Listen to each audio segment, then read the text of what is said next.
There's a time traveler living inside my body, claiming to have come to atone for my sins.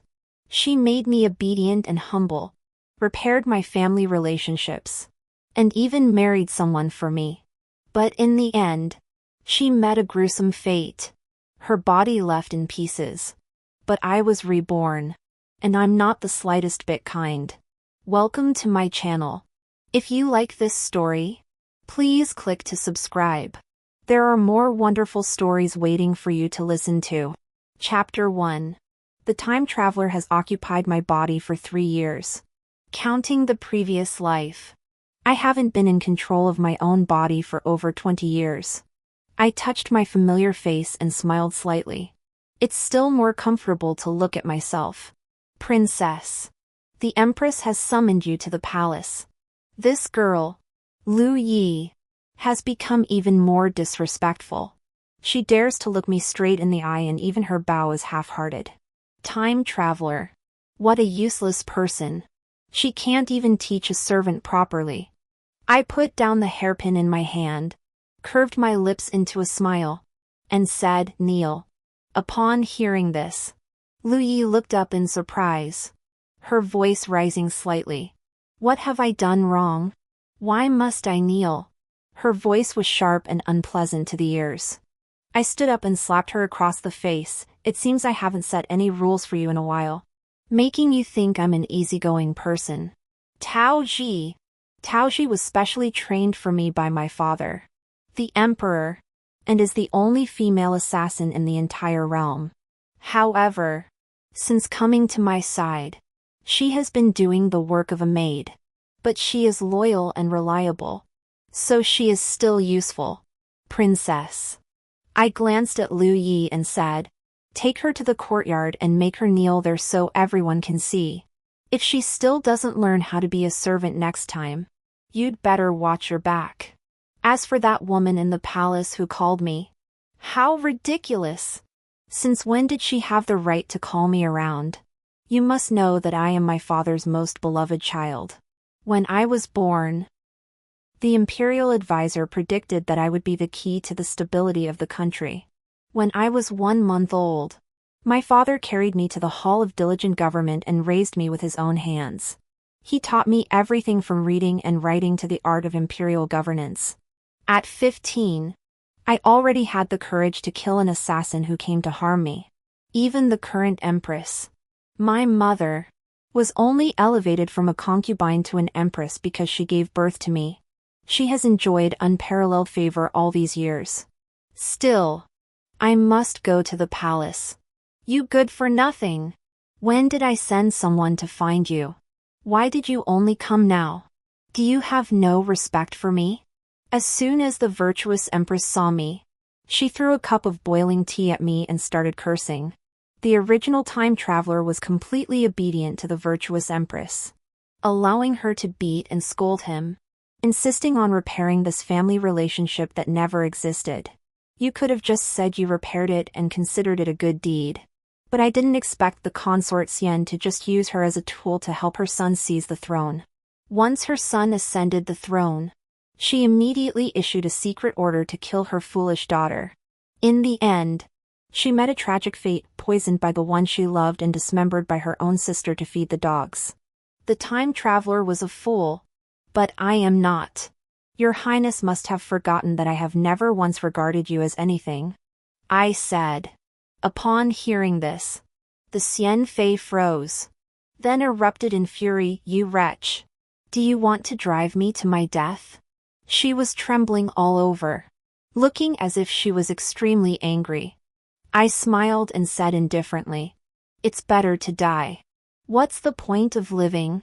It would be best if those 2 useless people died too." No sooner had I finished speaking than a little maid ran out of the inner room. It was my own sister. How can you say that to our mother? Have you no heart? She is your biological mother. I sneered. So what? I've been like this since I was a child. Haven't I? Have you forgotten that you said to me with your own mouth that I was heartless? That song you was obedient and sensible. And that Song Yen was a boy. And you asked me why I took away my father's love for them? How ridiculous. My father is the emperor. Whoever he favors is his choice. Those two useless children are your doing. How can you blame me? I curled my lips into a smile and continued. Xian Fei. If I recall correctly, I told you years ago that I hoped we could live in peace, each minding our own business. I looked at them indifferently and took a sip of hot tea. Live in peace? Song Shu. Have you gone mad again? Isn't all of this what you begged for? Song Yu pointed at me, looking down on me with a superior expression, which made me despise her from the bottom of my heart. If you're willing to kneel down and apologize, I might forgive you and even acknowledge you as my sister. I won't tell Song Yan about today's incident either. Otherwise, a petty person has achieved success. I snorted lightly, put down the teacup, and stood up. It seems I've become quite merciful these past few years. With that, I grabbed her hair and threw her to the ground. I looked at her with amusement. Song Yu. Who do you think you are, daring to demand that this princess kneel? In this world, apart from my father, no one else deserves to make me bow my head. Song Yu screamed and shouted without caring about her appearance. Song Shu. You bitch. If you hadn't snatched my father's love, how could you be so arrogant? I knew that Song Yu had been jealous of me since childhood. She was jealous that we were sisters from the same mother, while she was forgotten by my father in the harem and lived as an ordinary princess. I, on the other hand, was kept by my father's side, taught by him personally and doted on. No child in the palace didn't envy me. Everyone said that everything Song Yu had was because of me. If it weren't for me, Xian Fei, a palace made with no family background, would have been forgotten long ago. After all, there were so many like her in the palace. But she was my mother and my sister. The emperor would always remember her. Song Yu was unconvinced and had wanted to snatch me away from her since childhood. She stood up with difficulty and smiled smugly. But you're so arrogant. How could you not know that the man you like? Shut up. The virtuous concubine slammed her hand on the table and said, Hurry up and apologize to your sister. I smiled. It seemed the wise concubine had always been a clear-headed person. You're back. The wise concubine's face turned pale, clearly startled. But what did that have to do with me? Just as I was about to leave, the wise concubine urgently called out to me. Since that's the case, help your brother one last time. I promise. I'll never bother you again. Seeing that I didn't respond, she thought she had a chance. The flood in Jiangnan is a national emergency. Your father intends to select someone from among the princes to lead the relief efforts. This is a lucrative position. If your brother can secure it, he will surely impress your father. I raised my eyes to look at her, finding it amusing. I didn't know where she got the courage to think that I would help her. Relief work is a matter of state. How can Song Yan, a good-for-nothing, take on such a task? Don't make people laugh. In my previous life, the time traveler agreed to the consort Xian's request. He asked for this job for Song Yan. And what was the result? That good-for-nothing was bold enough to embezzle 70% of the disaster relief funds and spend it on food, drink, and entertainment. Disaster relief? Disaster relief my ass. In the end, he was reported by the crown prince and almost beaten to death by my father. Finally, the virtuous consort begged the time traveler to plead for Song Yan, and the matter was settled. I'm not that fool. The time traveler, who would be used as a pawn by this mother and son. The wise concubine's smile froze. Yuan's studies are praised even by the head of the academy. How can he be a good-for-nothing? He's just young and inexperienced. As long as he participates more, he'll surely participate? What is he supposed to participate in? Last year, the emperor couldn't bear your pleas and gave him a position in the Ministry of War. And then what? He was so stupid as to embezzle military funds. And not just any funds. but funds for the Western Army. It's bad enough that he spends his days playing around and bullying men and women, but he dares to have evil thoughts when it comes to important matters. How can I recommend someone like that to relieve disaster? I'm afraid that if he goes, not a single penny of that money will reach the people's pockets. Song Yu was deeply shaken. When I left, she was still smashing things in the Weiyang Palace. As for the Xian Fei, she's managed to keep the 4 concubines in check for years. She's no innocent lamb. With the commotion I caused today, she should have figured things out by now. Right now, she's probably still stuck in fear of my revenge. After all, I have never been a forgiving person. She tricked me into doing so many things in the past. So who knows if I will settle the score in the fall. Princess. The crown prince is here. I rubbed my forehead and said irritably. Which crown prince? Just send him away. I don't want to see him. Since returning to this body, I hadn't slept a wink in a whole day. But it's all ready. Tao Ji hadn't finished speaking when she was interrupted. Song Shu, I heard you went to cause trouble for Consort Xian today? Hearing this, I opened my eyes and suddenly remembered who it was. It was Zhao Heng, the fiancé of that time traveler who had begged for her hand in marriage, and for whom she had even dismissed the male attendants her father had rewarded her with. He was also the one who had personally forced the time traveler to drink poison wine. Tao Ji, teach the prince some manners. I closed my eyes and refused to move. No sooner had the words left her mouth than Tao Ji slapped him across the face. You're just putting on an act. The 4th princess was right. You're arrogant and disrespectful to your elders. How can you ever enter my family's door? Zhao Heng was struck but showed no remorse. Continuing to say, I told you before, to become a wife of the Zhao family, you must be obedient, sensible, and filial to your parents. You, on the other hand, hearing this, I sneered. Who do you think you are? Dare to betray this princess? Song Yu didn't finish her sentence, but it was clear she had already colluded with Zhao Heng. In my previous life, I was trapped by a time traveler and couldn't move freely, so I only understood things superficially. But this matter, I saw clearly. I just didn't expect them to have already started their affair so soon. As the sky grew dark, candles were lit in the mansion. Looking at him now, Zhao Heng was still a handsome man, tall and slender, with skin as white as jade. If his eyes were purer and more innocent, he would be more to my taste. It seems that Tao Ji didn't teach you the rules.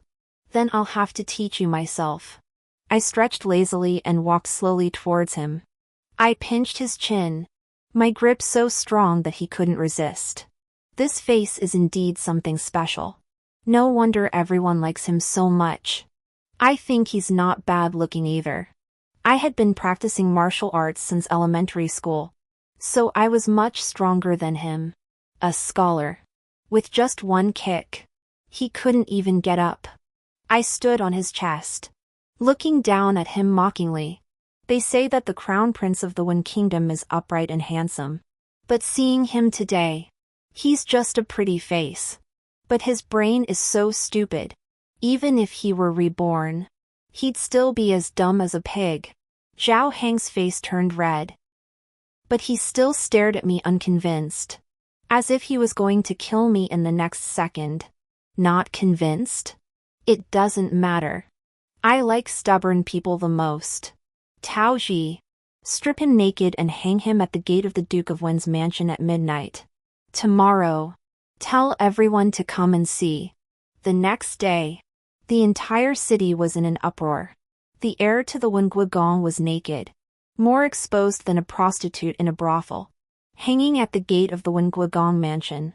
Almost everyone in the capital came to gawk. It was said that the Wen Guogong's wife fainted from shame. Afterward, the Wen Guogong mansion shut its gates tightly, with no one even going out to buy supplies. Except for doctors coming and going. Song Yan sent someone to my mansion, asking me to seek reconciliation. fearing that this incident would affect his relationship with the Wenguigong and hinder his plans to seize the throne. Ha! What does his coup have to do with me? Thinking back to my previous life, the time traveler had taken the lead for Songyan, even poisoning my father the emperor and seizing the throne. My father knew that I was the one who poisoned him, but he didn't utter a single word. He even left an empty edict for me, giving me an escape route. My father, Princess. Taoji interrupted my memories and said, "The Duke of Wen is kneeling outside the Hall of Diligent Government with the Crown Prince, saying that he wants His Majesty to uphold justice. Did you do what I asked you to do? What must come will come." From the moment I got my body back, it was inevitable that I would be at odds with them. What they need is a princess who only obeys orders and has no ambition. Not me. And I, too, want revenge. Taoji nodded and said, "Everything is ready. If that is the case, let the Duke of Wen blow this east wind for me." Inside the Hall of Austere Government, the Duke of Wen and his allied ministers knelt in a row, while the virtuous concubine stood beside them, filled with guilt. Outside the door stood Zhao Heng, dressed in plain clothes and pale-faced. "Please, Your Majesty, avenge this old servant. I have been loyal all my life. Yet in my old age, I am being toyed with by the princess. I have no face to live on. If you have no face to live on, then die." I pushed open the door and looked at the kneeling crowd, saying, "The Duke of Wen wouldn't dare to die, would he? Ah, Zhu. How could you say that? Wenguigong is your future father-in-law." Xian Fei, with tears in her eyes, played the role of a mother worried about her daughter to the fullest. "This time you've really gone too far." She walked over, gently holding my hand, and said, "After all, Heng is your future husband. How could you have people strip him of his clothes? How is he supposed to live his life now?" I dodged her hand. "Xian Fei, you must have forgotten something. What happens to me is none of your business." The emperor glanced at the scene, slammed his fist on the table, and said, "Enough. What do you think this place is?" He then looked at me and said, "Zhu, you've gone too far lately." Upon hearing this, Xian Fei and Wenguigong exchanged glances, their eyes brimming with triumph. They wanted to see me lose my power. A princess who had lost the emperor's favor would have no way to seek revenge, even if she wanted to. Unfortunately, they were too foolish. I have summoned you to the palace time and again, yet you have always claimed illness to avoid coming. Do you no longer regard me as your father? Time travelers fear emperors. She couldn't stand upright, yet she didn't know how to hide it, afraid that the emperor would discover her true nature. Every time she saw her father, she felt oppressed, as if he could see through her. Over time, she no longer wanted to come. But her father was the emperor. He had seen countless plots and schemes. She was the child he had raised with his own hands. How could he not understand what was happening? In my previous life, as he lay dying, he asked the time traveler, "Where has Zhu gone?" I watched from the side and swore that if I could regain my body, I would first find the person who harmed my father and tear them to pieces. "It is my fault," I said, lowering my head to suppress the bitterness in my heart. "Enough. Just come back. Xian Fei, you and the Duke may leave first. I have something to discuss with Zhu." The emperor glanced at the people kneeling on the ground and spoke impatiently. "Your Majesty, this old servant." "Enough. Have you been crying all afternoon? My ears are sore from your wailing. Do you think I don't know what kind of person Zhu is? It must be your son who did something outrageous. And I haven't even asked you about it yet. How dare you cry? My father chased everyone away and left me behind. It's good that you're back." He looked at me fondly and said, "It's good that you're back. I was afraid you would never return." "Father, I said with red eyes. I will never leave again. Just as I began to get emotional, my father sighed helplessly and said, You said you'd come back. So why did you cause such a commotion? The national treasury is empty, and we are in dire need of talent. You've caused such a scene, and now I have no way to explain this to the people. I am the most honored princess in the history of the great Qi dynasty. My father had bestowed upon me the title Dingwa, which already caused much envy among the nobility. Now, I have stripped the powerful of their titles, had them hanged for an entire night, and stirred up public outrage. To make matters worse, the Duke of Wen has been stirring up trouble behind the scenes, and now half the court is accusing me of treason. Father, you're getting old, my father said, looking at me. What if I can't protect you? I smiled and handed him the item I had prepared earlier. Father, you are old, but I am still young. The state treasury is empty. If father is willing to trust me, I will resolve it. As I left the palace, I did not forget Zhao Heng kneeling on the ground. I immediately ordered Tao Ji, bring Zhao Heng back to the mansion. This princess has prepared a gift for him. The events of my past life weighed heavily on my heart. If I couldn't let go, I would simply eliminate the nightmare. Witch! How dare you touch me? My father will never forgive you. Zhao Heng glared at me, his eyes bloodshot, struggling to shout. I glanced at him and found it somewhat amusing. Where did he get the confidence to think that his father, a duke, would dare to interfere with a princess? I was afraid that his father had told him nothing but fantasies at home. He fantasized that with the help of that fool Song Yan, he would seize the throne, and the court would be his to rule as he pleased. What a pity! Now his dreams were shattered. I hope you can still say that with such confidence tomorrow. When I returned home, Song Yan hurriedly blocked the door and said, You went too far today. The Duke of Wen is our ally. My mother said that if we anger the Duke of Wen, none of us will end well. Why can't you think of me? And Zhao Heng, I heard it from my older sister. You're just jealous that she's closer to him. But don't you think about it? My older sister is more beautiful than you. I didn't want to hear anymore. I slapped him across the face to shut him up. Last time, when he sent someone to tell me to submit, I had already made my stance clear. Xian Fei isn't stupid, she should have warned them long ago. But unfortunately, Song Yan is an idiot who acted on his own initiative and came over here. He was slapped. His eyes widened, and he trembled as he pointed at me. You dare hit me? Even my mother never hit me. I laughed coldly. Haven't I hit you enough? Since childhood. Which of the imperial princes hadn't been beaten by me?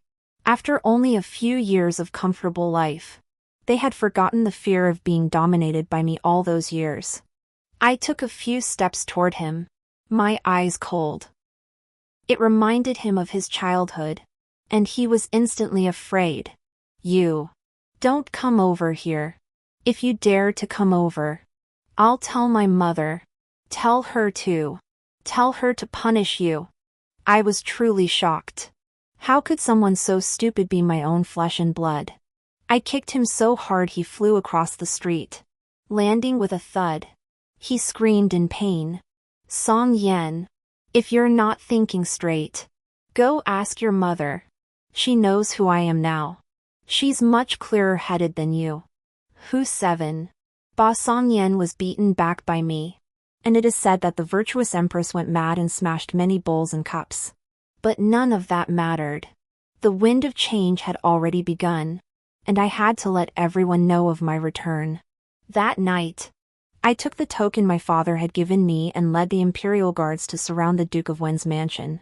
In one night, the huge mansion collapsed. The charges, embezzlement and treason. The capital was thrown into chaos.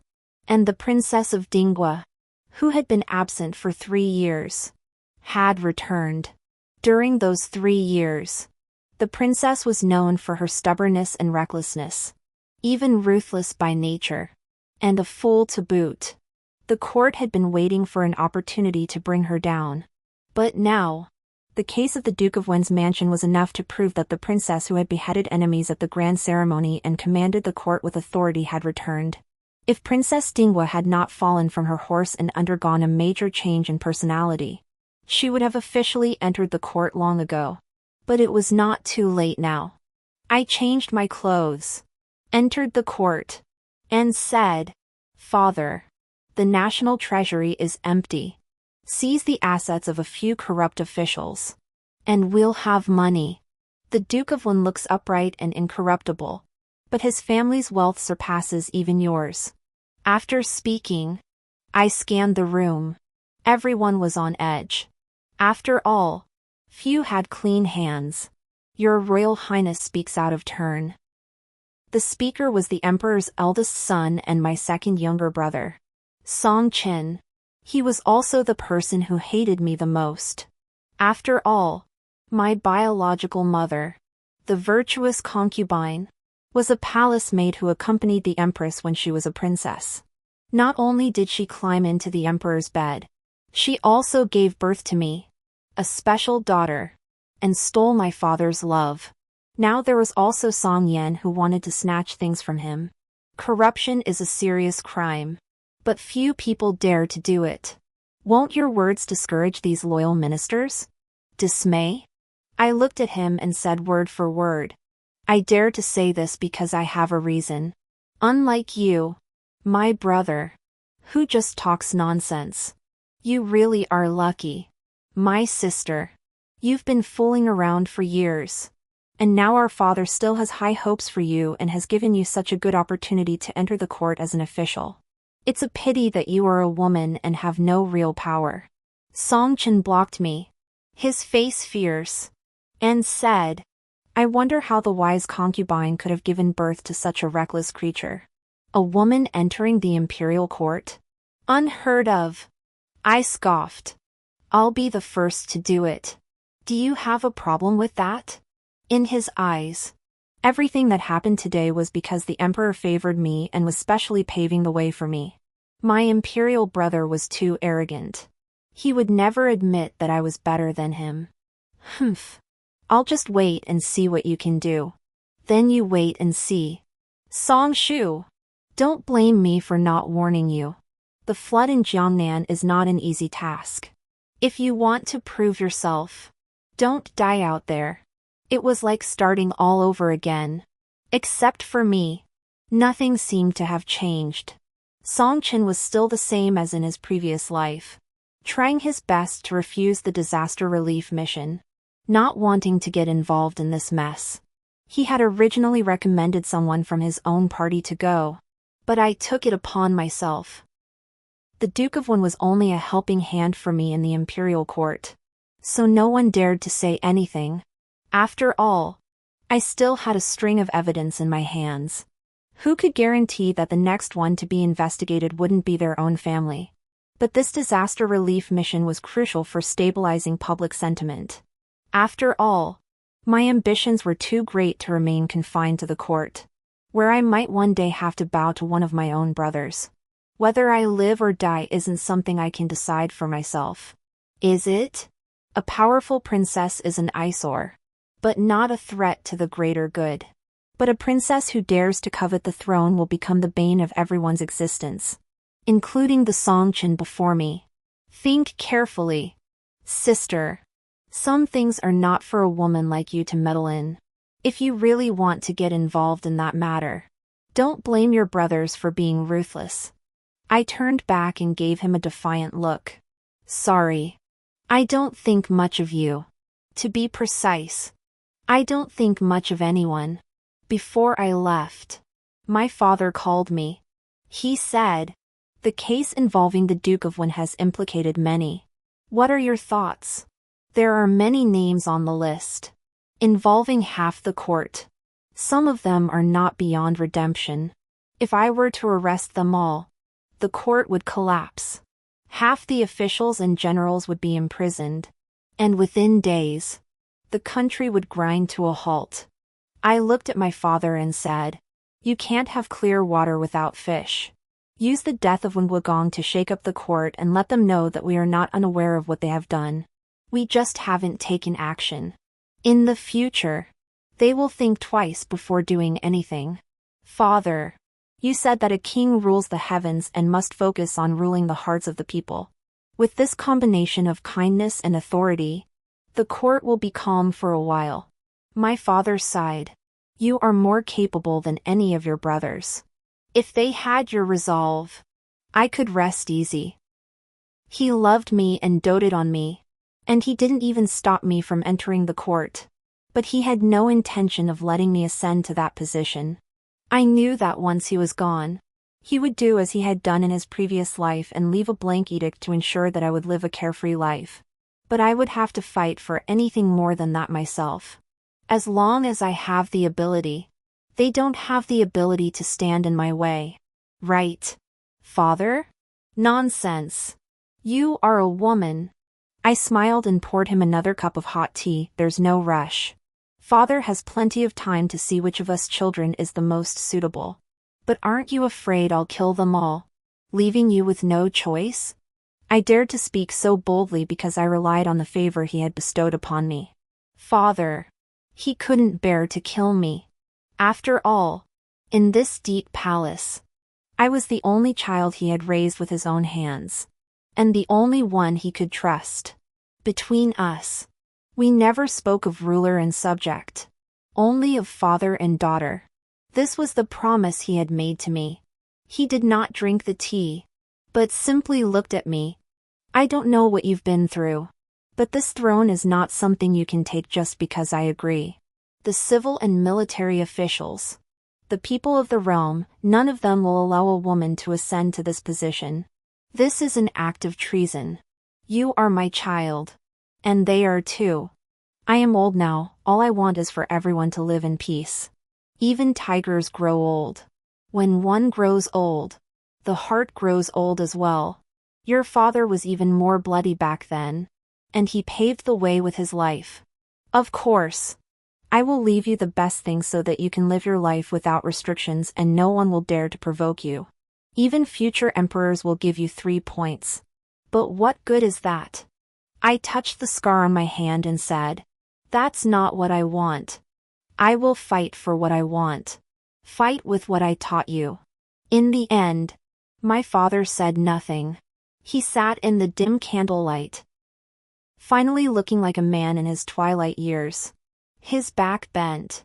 He said, the case of the Duke of Wen has been decided. You'd better kill the one hiding in your backyard sooner rather than later. As a ruler, you must avoid romantic entanglements. A lifetime can change many things. Even in my previous life, I was just a ghost, without even freedom. The impulsiveness and recklessness of the past have now turned into maturity and stability. Because of this matter, before I left, the former Empress consort came to see me for the first time in ages. She disguised herself and rushed straight toward me as soon as she entered the room. She grabbed my hand and said, I never would have guessed. Were you just pretending all along? You cried in front of me, saying you were wrong and wanted to be good to Xiaoyu and Yuan. But it was all a lie? Your real goal was to snatch Yuan away from me? I really don't understand you anymore. But you are a woman. How dare you? I raised my eyes and impatiently pushed her away. Xianfei, you left the palace without permission. Taoji, take her back and hand her over to the emperor. I didn't want to say another word. I'm your mother. I gave birth to you. Now you can't even be bothered to speak to me? A person like you, even if you ascend the throne, will never make the people submit to you. The word filial piety truly holds people in check. Even if I become emperor, I will still be bound by Confucian ethics. But I have already committed the greatest treason by seizing the throne. I don't need this additional charge. I spoke with a cold smile. Lady Xian, as long as you are dead, I will have no mother. As long as I shed a few tears at your funeral and faint, I will be praised by the world as a filial princess. After all these years in the palace, Don't you understand? Escort her out. I closed my eyes, letting Lady Xian's curses fall upon me. I went to Jiangnan for 3 months. I handled everything personally, earning myself a good reputation. Upon my return, the court was filled with praise for me. However, on the way back to the capital, I encountered several assassination attempts, and everyone wanted to prevent me from returning. Tao Ji nearly lost her life because of this. The first thing I did upon arriving in the capital was to carry a box of severed heads and kick open the gates of Song Yan's mansion. I threw the heads on the ground, scattering them everywhere, terrifying him to the core. I grabbed him, my body radiating a murderous aura. My dear brother, do you like the gift your sister brought you? Song Shu. You. Let me go. Killing a prince is a capital offense. You dare. I stepped on his hand and smiled as I heard the sound of bones breaking and his screams. A prince with a disability is not fit to sit on the throne. I won't kill you now. I'll just take your hand. What do you say? As soon as I finished speaking, I pulled out my sword and cut cleanly, severing his palm at the root and blood spurting out instantly. Song Yan screamed and fainted. But he wasn't the first. Without even entering the palace to see the emperor, I rushed straight to Xin Fei's Weiyang Palace. Behind me was a man beaten to a pulp, barely clinging to life. And there was Song Yan's severed hand. Xin Fei fainted on the spot, leaving only Song Yu, trembling in fear as she stared at me. Song Shu, dare you kill someone in the palace? Don't you fear the emperor will execute you? I sneered. Don't you know from childhood? The emperor favors me and won't punish me lightly. I grabbed her hair, dragged her to the man's side, and asked, do you recognize him? This is the gift you and the Xian Fei prepared for me. A debauched young man with a venereal disease. That day, I went into the epidemic area alone and worked with a group of doctors to prepare medicine to save people. When I returned to my room, I smelled a strange fragrance. If I hadn't had the idea to call the doctors to discuss important matters, I would have fallen victim to their plot. After smelling the strange fragrance, I decided to see what they were up to, but I saw the famous debauched young man of Jiangnan climbing through the window in the middle of the night. I beat him up, and he finally confessed that the virtuous concubine had sent him a message, saying that if he could infect me with the disease, he could become the prince's consort. How cruel! Chastity doesn't matter. But with this disease, I'll have nothing left. They want me dead. Not just them, every prince wants me dead. Song Yu was held down by me, her face pressed against the man's. Terrified. Ah. Song Shu. Let me go. What are you doing? I'll kill you. I laughed lightly, pulled her toward me, and slapped her across the face. It's been a while since you've been hit, hasn't it? You're just asking for it. So I'll help you out. Don't worry. I won't kill you. Tao Ji, go wake up the virtuous empress and tell her to look at her son's hands, which I chopped up and fed to the dogs. In my previous life, Song Yu dug my body out of the ground, chopped it up, and fed it to wild dogs. They laughed very happily. So now it's Song Yan's turn. You dare! Song Yu was terrified by my appearance and trembled as he backed away. But the people I brought with me blocked him in place so he couldn't move. What am I afraid of? Didn't the people you sent to Jiangnan tell you? I killed countless people there, including the assassins you sent, local wealthy people who refused to cooperate, and corrupt imperial officials. I even chopped off Song Yan's hand. What's a few more pieces? You should be grateful I didn't chop you into pieces. Revenge under absolute power is the only way to feel truly satisfied. The original time traveler was a fool, trying to rely on them and waste his efforts for them, only to end up dead. Now I'm back, and I've easily crushed them under my feet. I must admit, this identity suits me better for such deeds. The wise concubine has gone mad. She watched the wild dogs devour Songyan's severed hand and fainted on the spot. When she came to, she was delirious and insane. Songyu was ordered by the emperor to be locked away. After all, she schemed to make me fall ill and suffer to death, quite a cruel act. But the emperor is growing older, and his health seems to be failing. Every part of him exuded a sense of forced resilience. In this life, I did not poison him, he should not be this weak. I suppressed my unease and asked, "Father, is there anything ailing you?" He sighed and replied, "Perhaps it is old age, my heart is weary."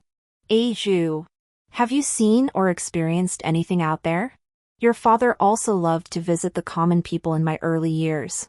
I thought the mountains and rivers were beautiful, and everything was good. Whenever I thought about how all of that would belong to me in the future, I felt even better. I held his hand and told him about what I had seen in Jiangnan. It was indeed my first time leaving the capital, but what I saw were not beautiful mountains and rivers, but the hardships of life and death. But when I returned to the palace, I couldn't shake the feeling that something was wrong. I summoned the physician who had accompanied me to Jiangnan to treat the plague and had him examine the emperor. It was then that I discovered that the emperor had been poisoned. Even without me, there were those who wanted the emperor to die sooner. I lowered my eyes, my heart trembling. I wanted the throne, but I also wanted my father to live a long life. "Can you cure him?" The memory of my father coughing up blood and dying in my arms was still fresh in my mind, and I was a little afraid. "Of course, Your Highness. The poison was discovered early, and I can cure it. You have nothing to worry about." "Good. Since you can cure him, then go ahead and remove the poison. I'll take care of everything else." My father coughed and grabbed my hand, saying, "I entrust the imperial seal to you. During my illness, you will be responsible for everything. Do not let me down, Regent." The moment those two words were spoken, the court officials couldn't sit still anymore. They pointed at me and scolded me, asking what qualifications I had. Songchen was the most furious. By rights, as the sole son of the empress, he should be the one to handle this. Yet it had fallen into the hands of a princess like me. He refused to accept it. The court was abuzz with unrest. I simply watched, making no move, until Songchen followed my father's example, leading his troops into the hall of austere governance and pointing his sword at me. I looked up from the pile of documents, met his gaze, and smiled, saying, "You've finally come." My father's poison was administered by the empress, so naturally it was also Songchen's doing. They wanted this empire, so I waited for him to come and snatch it from me. The imperial guards behind me brought the empress's body forward, and in the flickering candlelight, I pointed behind him. He turned around and realized that he had already been surrounded, and most of the soldiers he had brought with him had defected. From the moment I returned, I had been planning this moment. Going to Jiangnan gave me a reason to torment Song Yan and the others. Revenge must have a legitimate cause to avoid giving others ammunition. The only miscalculation was that Songchen would poison him. But fortunately, we discovered it in time. He laughed aloud. "Song Shu, you're really amazing. You shouldn't have poisoned the emperor." I shook my head and said to him, "You know I loved the emperor the most. Yet you dared to poison him. What could I do? That old man loved you so much. If he didn't die, he would definitely protect you. If he were wise, he would know that I am the most suitable person, not you." Seeing that he had lost, he broke down and roared in the hall. I didn't want to listen to him screaming, so I waved my hand, and the peach branch sword pierced his chest. The next day, news spread that the second prince had rebelled and been executed on the spot.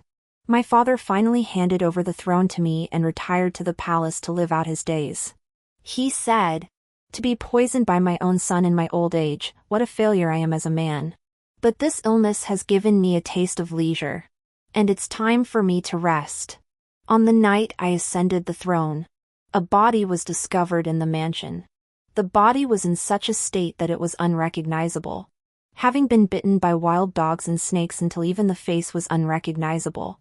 And it was thrown out wrapped in a roll of straw mats. I took the body to see Songyu, who was under house arrest, threw it in front of her and said, "Do you recognize him? This is your brother, the crown prince, whom you tried so hard to snatch away from me. Now I'm tired of playing with him, so I'll give him to you. In my previous life, Zhao Heng was not the mastermind, but he was truly disgusting. So his death was a relief. Ah, Song Shu, you poisonous woman, you're heartless and ruthless. If you have the guts, kill me." She was disheveled, not looking like a princess at all. I shook my head and laughed bitterly. "How could I kill you? I've prepared a better path for you. You'll find out tomorrow." They were all going to die. But Song Yen wouldn't die. A younger brother with a severed hand was the key to proving my loyalty. A few days later, the lowest brothel in Jiangnan gained a beautiful madwoman who spent her days screaming that she was a princess. End of the story.